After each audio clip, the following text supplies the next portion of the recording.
कौन सोच सकता था कि एक सादा सा दूध का डब्बा रे के हाथों में आते ही जेल तोड़ने का सबसे बड़ा हथियार बन जाएगा। जैसे ही रे ने उस डब्बे को फाड़ा, उसमें से एक पतली चमकदार प्लास्टिक की शीट बाहर निकली। मौका मिलते ही उसने वो शीट जेल के गेट पर लगे पासवर्ड लॉक के ऊपर संभाल कर चिपका दी। जब गार्ड ने पासवर्ड टाइप किया तो उसकी उंगलियों के निशान शीट पर साफ छप गए। रे ने एलिमिनेशन मैटर का इस्तेमाल करते हुए जल्द ही पासवर्ड का कॉम्बिनेशन ढूंढ लिया, लेकिन असली मुश्किल अभी बाकी थी। गेट के बाहर हाथ कैसे पहुंचाया जाए। रे ने टॉयलेट पेपर को पानी में भिगोकर छोटी छोटी गोलियां बनाई और उनमें टूथपेस्ट मिलाकर एक चिपचिपा मिक्सचर तैयार किया। फिर एक बड़े कागज की शीट में इन्हें लपेटकर उसने एक अनोखा चिपचिपा हथियार बना लिया। लेकिन ये सब करने के लिए उसे कैमरा की नजरों से बचना था। रे ने पहले ही गार्ड की रूटीन्स का बारीकी से मुताला कर लिया था। हर बार जब गार्ड उसे सेल में बंद करके जाते, वो व्हाइट सिगरेट पीने और थोड़ा वक्त गुजारने चले जाते थे। उस दौरान मॉनिटरिंग रूम तकरीबन 7 मिनट के लिए खाली रहता था और यही रे का सबसे बड़ा मौका था। रे जानता था कि जेल से भागने के लिए 3 चीजें जरूरी हैं। पहली, गार्डों की रूटीन की पूरी मालूमात। दूसरी, जेल के स्ट्रक्चर का सही अंदाजा। और तीसरी, बाहर किसी भरोसेमंद साथी का होना। रे ने पहली 2 चीजों पर पूरा कंट्रोल बना लिया था। उसने जेल के पास एक कमजोर जगह भी ढूंढ ली थी, एक फायर स्टेशन जो जेल की दीवार से चिपका हुआ था। रे के पास ब्लैक सेल की लोकेशन भी थी। सब कुछ दिमाग में सेट करने के बाद उसने अपना प्लान अमल में लाना शुरू किया। उसने जानबूझकर एक कैदी पर हमला किया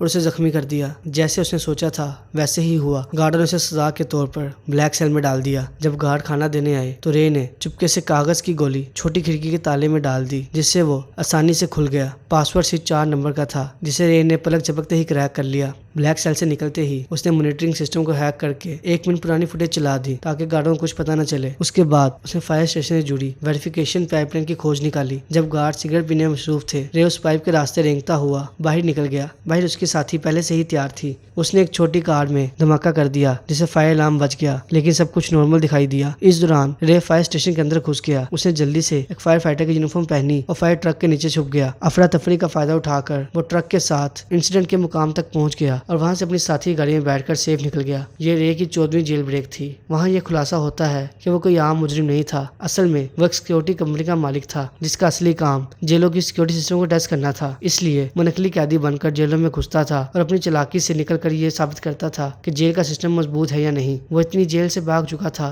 कि लोग कहते थे ये बंदा किसी भी जेल से भाग सकता है। रे की जिंदगी बदलती है जब एक दिन सीआईए के लोग उसके पास आते हैं। वो उसे कहते हैं कि ऐसी खुफिया और सख्त जेल है जिसका नाम या लोकेशन को बताना मना है, और वो चाहते हैं कि रे वहां जाकर उसकी सिक्योरिटी सिस्टम को टेस्ट करें। ये मिशन बहुत खतरनाक था, लेकिन उसके बदले रे को लाखों डॉलर्स मिलने वाले थे। रे मान गया क्योंकि उसे लगा ये रिस्क लेना वर्थ होगा। उसने रे को एक नई पहचान दी और एक सीक्रेट कोड दिया ताकि अगर कुछ गलत हो जाए तो वो उस कोड का इस्तेमाल करके अपनी जान बचा सके। जाने से पहले उन्होंने उसके जिस्म पर एक ट्रैकिंग डिवाइस भी लगा दी ताकि उसका पता हर वक्त मिलता रहे। कुछ दिन बाद वो दिन आ गया जब रे को जानबूझकर अरेस्ट होना था, लेकिन जैसे ही वो अपना प्लान चला रहा था, अचानक कुछ लोग आए और उसे अगवा कर लिया। उन्होंने रे को इलेक्ट्रिक शॉक दिए और उसके हाथ में एक लगी ट्रैकिंग डिवाइस निकाल दी और उसे बेहोश कर दिया। जब रे की आंखें खुली तो उसने खुद को एक अजीब सी जेल में पाया। ये जेल किसी और जेल जैसी नहीं थी। यहाँ पर कमरा पूरा कांच का बना हुआ था और हर जगह कैमरास लगे हुए थे। हर कैदी पर 24 घंटे नजर रखी जाती थी। रे ने देखा कि उसके पास सब कैदी अलग अलग सेल्स में बंद हैं। जेल पूरी तरह हवा में लटकी हुई है ताकि कोई भी कैदी जमीन पर कूद कर भाग न सके। ये देखकर रे को तुरंत समझ आ गया कि ये एक बहुत बड़ी मुसीबत में फंस चुका है। उसने तुरंत अपना सीक्रेट कोड बोलकर बाहर निकलने की कोशिश की, लेकिन जेल का जेलर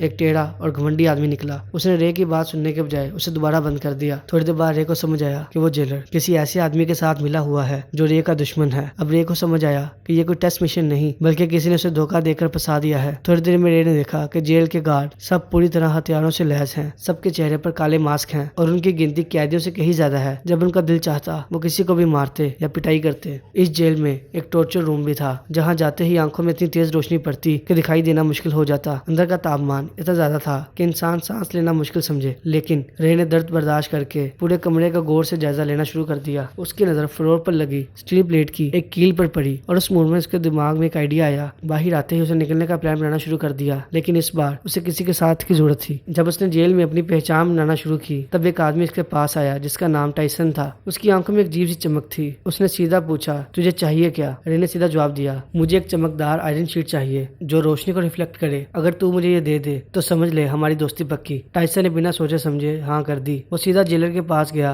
और उसे उल्टा सीधा कहने लगा। जेलर गुस्से में आया और उसे वाटर टॉर्चर देने लगा, लेकिन उसी दौरान टाइसन ने चालाकी से उस कमरे का ड्रेन कवर निकाल लिया। बहुत मार खाने के बाद उसने वो कवर रे को दे दिया। रे उसकी अकल देखकर हैरान रह गया और बोला, ये आदमी तो कमाल का प्लेयर है। टाइसन से इम्प्रेस होकर रे ने उसे अपनी असली पहचान बता दी कि वो असल में जेल ब्रेकर है। फिर रे ने अपना एनालिसिस बताया और उसे कहा कि यह जेल वर्टिकल स्ट्रक्चर में बना है, मतलब ये जेल जमीन के नीचे नहीं बल्कि ऊपर से नीचे तक सीधी बनी हुई है। रे ने बताया कि जब वो टॉर्चर रूम में था तो उसे नीचे से पानी की आवाज सुनी थी। इसका मतलब जेल के नीचे पानी का कोई पाइपलाइन है जहाँ से वो लोग भागने का रास्ता ढूंढ सकते हैं। रे और टाइसन एक दूसरे को भरोसा करने लगते हैं। दोनों ने मिलकर एक ऐसा प्लान बनाया जिससे वो इस अजीब सी जेल से निकल सके। इसी दौरान जेल में कुछ बदमाश कैदी भी थे जिन्हें सब मार्को ब्रदर्स कहते थे। ये दोनों भाई जेल में सबसे ज्यादा खतरनाक थे और टाइसन ने जानबूझकर उनसे पंगा लिया ताकि गार्ड्स का ध्यान उनकी तरफ जाए और ये अपना प्लान आगे बढ़ा सके। जैसे ही टाइसन ने उनके साथ लड़ाई की, गार्ड्स ने दोनों को पकड़ लिया, उन्हें टॉर्चर रूम में भेज दिया। रे ने टाइसन की मदद से ड्रेन कवर निकाल लिया और उसकी रिफ्लेक्शन से फ्लोर पर लगी स्टील की कीलों पर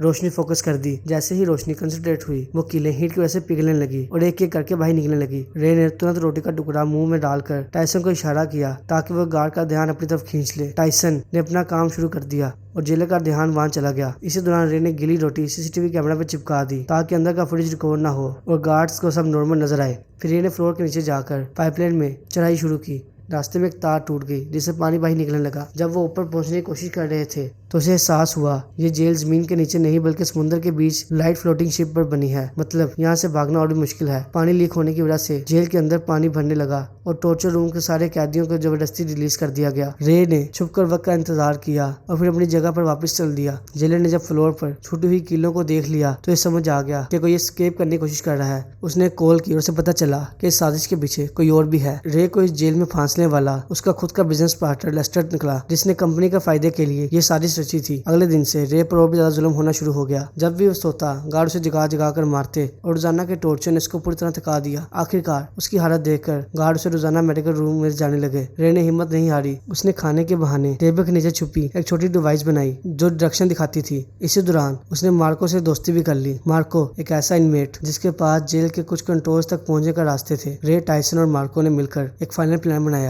जब एक बड़े हंगामे का मौका मिले तो वे एक डेक की तरफ चढ़ेंगे और शिप का पावर ऑफ कर देंगे ताकि इलेक्ट्रॉनिक गेट ओपन हो जाए। टाइसन ने जान के जेलर को प्रोवोक किया और ऊपर से दंगा करवाया, जिसे देखकर जेलर ने सिक्योरिटी 3 गुना बढ़ा दी। लेकिन ये सब रे का मास्टर स्ट्रोक था, क्योंकि असली दंगा उनके अपने ब्लॉक में हो रहा था जहाँ सिक्योरिटी कम थी। इस हंगामे के दौरान रे, टाइसन और मार्को ने पाइपलाइन के रास्ते चढ़कर डेक की तरफ रवाना हो गए, लेकिन जल्द ही गार्ड उनका पीछा करने लग गए और रेस के दरमियान मार्को को गोली लग गई। मार्को समझ गया कि अब उसका बचना मुश्किल है, इसलिए उसने अपने साथियों को भागने का कहा और खुद वहां रुककर गार्ड्स को रोकने लगा। रे नीचे जाकर पावर रूम तक पहुंचकर शिप का पावर ऑफ कर दिया। जैसे ही पावर चला गया, ऊपर के गेट खुल गए। टाइसन फौरन डेक की तरफ दौड़ गया। उसी वक्त हेलीकॉप्टर भी वहां पहुंच चुका था, लेकिन टाइसन ने सोचा कि रे को अकेले छोड़कर जाना ठीक नहीं, इसलिए उसने मशीन गन उठाई और आगे आने वाले गार्ड्स पर गोलियां चला दी ताकि अपने दोस्त को निकाल सके। जब रे एक वाटर टैंक में छुप गया तो जेलर ने शिप को रिस्टार्ट करने का हुक्म दिया। उस रिस्टार्ट से जिस टैंक में रे छुपा था वो फ्लश होने लगा और रे जोर से समुद्र में गिर गया। रे समुद्र में तैरता हुआ उठा और उसने पास पड़ी एक बंदूक पकड़ ली। उसने गार्ड्स के पीछे रखे ऑयल ड्रम्स पर गोलियां चलाई। ड्रम फट गए और जेलर वहीं मर गया। सब कुछ ठंडा होने के बाद रे और टाइसन अफ्रीका तक पहुंच गए। वहाँ एक गाड़ी रुकती है और उस गाड़ी से वो लड़की उतरती है जो जेसिका निकली, वही जेसिका जिसने रे को ये मिशन ऑफर किया था। तब जो पिक्चर रे के जहन में थी वो साफ हो गई। ये सारा प्लान असल में डॉसन की बेटी जेसिका का था, जिन्होंने अपने बाप को बचाने के लिए ये पूरी चाल चली थी। आखिर में रे के चेहरे पर एक मुस्कुराहट आ जाती है। उनकी मेहनत, स्ट्रेटेजी और हिम्मत से वो अपनी फैमिली के पास वापस लौटने का कामयाब हो जाता है।